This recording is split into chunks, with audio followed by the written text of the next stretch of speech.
എല്ലാവർക്കും നമ്മുടെ ചാനലിലേക്ക് സ്വാഗതം. ഓണം ദിവസങ്ങളാണ് കഴിഞ്ഞു പോകുന്നത്. ഇപ്പോൾ തിരുവോണം രാവിലെ കഴിഞ്ഞു കഴിഞ്ഞാൽ പിന്നെ ഓണം ദിവസങ്ങളാണ് കഴിയുന്നത്. വീണ്ടും നമ്മൾ സജീവമായി ചർച്ചകളിലേക്ക് പോകും, രാഷ്ട്രീയ ചർച്ചകളിലേക്കൊക്കെ പോകും. കേരളത്തിൽ ഇപ്പോൾ വലിയ വിവാദമായിക്കൊണ്ടിരിക്കുന്ന രാഷ്ട്രീയ ചർച്ചകൾക്ക് തിരികൊളുത്തുന്നത് വെള്ളാപ്പള്ളി നടേശനാണ്.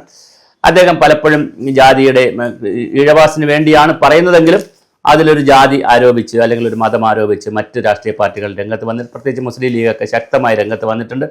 വെള്ളാപ്പള്ളി നടേശൻ ഇടയ്ക്കിടയ്ക്ക് ഇങ്ങനെ വന്ന് പറയുന്നത്, ലീഗ് വിരുദ്ധതയൊക്കെ പറയുന്നത് ആരെ സഹായിക്കാനാണ്? അത് ഗവൺമെൻറ്റിനെ സഹായിക്കാനാണോ, CPM-നെ സഹായിക്കാനാണോ, അത് BJP സഹായിക്കാനാണോ, ആരെ സഹായിക്കാനാണ് വെള്ളാപ്പള്ളി ഇങ്ങനെയൊക്കെ പറയുന്നത് എന്നുള്ള ചോദ്യം ലീഗ് ഉയർത്തിയിട്ടുണ്ട്. എന്തായാലും വളരെ ഗൗരവതരമായ ഒരു പ്രശ്നം ഇവിടെ കിടക്കുന്നുണ്ട്. ശബരിമലയിൽ അയ്യപ്പ സംഗമത്തിന് UDF എന്തിന് പങ്കെടുക്കണം? കോൺഗ്രസ് അവരെ കൂടെ അല്ലേ ലീഗും കേരള കോൺഗ്രസും ഉള്ളത്? കേരള കോൺഗ്രസ് ക്രിസ്ത്യാനികളുടെയും ലീഗ് മുസ്ലിങ്ങളെയും പാർട്ടിയല്ലേ, പിന്നെന്തിനാണ് അവർ അവിടെ അയ്യപ്പ സംഗമത്തിന് പോകുന്നതെന്നൊക്കെ കളിയാക്കിയിട്ടുണ്ട്. അത് വളരെ പരിഹസിച്ചിട്ടുണ്ട്, വെള്ളാപ്പള്ളി പറഞ്ഞിട്ടുണ്ട്. അപ്പോൾ തീർച്ചയായിട്ടും ഈ ലീഗിൻ്റെ ഈ ചോദ്യവും കേരള രാഷ്ട്രീയത്തിൽ വരും ദിവസങ്ങളിൽ വലിയ ചർച്ചയാകും.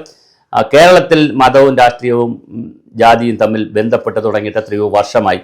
നമ്മളിതൊക്കെ പറയുമ്പോഴും മണ്ഡലങ്ങൾ എടുത്ത് നോക്കിയപ്പോൾ ലീഗിൻ്റെ മണ്ഡലങ്ങളിൽ മുസ്ലിങ്ങളായിരിക്കും, ലീഗിൻ്റെ മണ്ഡലമല്ല മലപ്പുറം മണ്ഡലങ്ങളിൽ മുസ്ലിങ്ങളായിരിക്കും നിൽക്കുക. കോട്ടയത്തെ പ്രധാനപ്പെട്ട, ഇടുക്കിയുടെ പ്രധാനപ്പെട്ട മണ്ഡലങ്ങളിൽ ക്രിസ്ത്യാനികളായിരിക്കും മത്സരിക്കുക.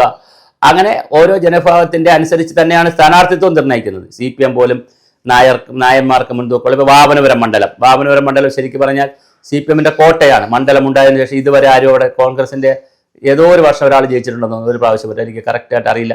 ബാക്കി വേറെ എല്ലാ പ്രാവശ്യവും ജയിച്ചിരിക്കുന്നത് CPM-ആണ്. പക്ഷേ എന്നിട്ടും അവിടെയും നായർ കാൻഡിഡേറ്റ് മാത്രമേ നിർത്താറുള്ളൂ എന്നൊരു ആക്ഷേപം അവിടത്തെക്കുറിച്ചും പറയാറുണ്ട്. ഞാനൊരു ഉദാഹരണം പറഞ്ഞു എന്നേ ഉള്ളൂ, അല്ലാതെ നായന്മാരെ എതിർക്കാൻ വേണ്ടി പറഞ്ഞതല്ല, അവിടെയുള്ള MLA എതിർക്കാൻ പറഞ്ഞതല്ല. പക്ഷേ ഒരു കേൾവി അങ്ങനെയാണുള്ളത്. നായർ കമ്മ്യൂണിറ്റിപ്പെട്ട ആളുകൾക്ക് മാത്രമേ നായർമാർക്ക് ഭൂരിപക്ഷം ഉള്ളിടത്ത് കൊടുക്കത്തുള്ളൂ, ഈഴവർക്ക് ഭൂരിപക്ഷം ഉള്ളിടത്ത് ഈഴവർമാർക്കേ കൊടുക്കത്തുള്ളൂ, മുസ്ലിങ്ങൾക്ക് ഭൂരിപക്ഷം ഉണ്ടെങ്കിൽ മുസ്ലിമിനെ നിർത്തത്തുള്ളൂ, ഇങ്ങനെ ഓരോ ഹിന്ദുക്കൾക്ക് ഭൂരിപക്ഷം ഇങ്ങനെ കൃത്യമായി നമ്മൾ രാഷ്ട്രീയവും മതവും ജാതിയും തമ്മിൽ ബന്ധമുണ്ട്.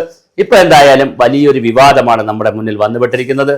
അത് വെള്ളാപ്പള്ളിയുടെ ഈ പ്രസ്താവനകൾ കൊണ്ടാണ് ഇതിങ്ങനെ കത്തി നിൽക്കുന്നത്. കാരണം അദ്ദേഹം വളരെ പ്രമുഖമായൊരു സമുദായത്തിൻ്റെ നേതാവാണ്, പ്രത്യേകിച്ച് മുഖ്യമന്ത്രിയുമായിട്ടൊക്കെ നല്ല ബന്ധമാണ്.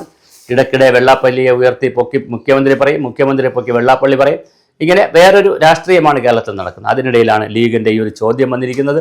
വളരെ കൃത്യമാണ് കേരളത്തിലെ രാഷ്ട്രീയം, അത് ചർച്ച ചെയ്യപ്പെട്ടു പോകണം. അതിൽ നിന്ന് മതം മാറി നിൽക്കണം, ജാതി മാറി നിൽക്കണം. പക്ഷെ അങ്ങനെ പറ്റില്ല. കാരണം രാഷ്ട്രീയത്തിൻ്റെ ഗുണഭോക്താക്കളായി വരുന്നത് ഈ മതങ്ങളിലും ജാതികളിലും പെട്ടവർ തന്നെയാണ്. അപ്പോൾ സ്വാഭാവികമായിട്ടും ഏറ്റക്കുറച്ചിലുകൾ ഉണ്ടാകും.